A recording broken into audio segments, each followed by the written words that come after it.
दहिसरमधील एकसर या गावातील 7 एकर भूखंडावर अखेर मुंबई महापालिकेच्या वतीने फलक लावण्यात आले।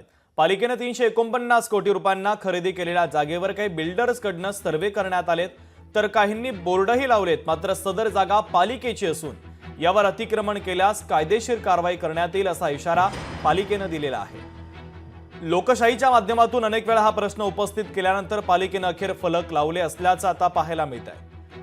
आणि याचा आढावा घेतला आमचे प्रतिनिधी स्वप्नील जाधव यांनी। आपण पाहूया।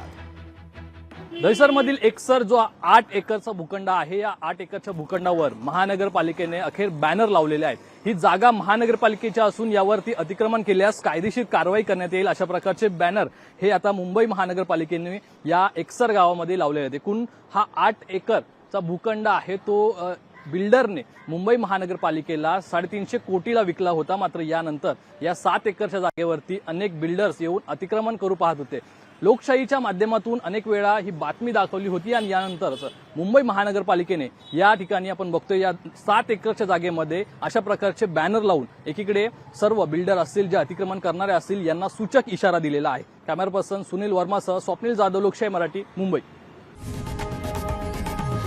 लोकशाही मराठी ऐका, पहा, जागरूक रहा।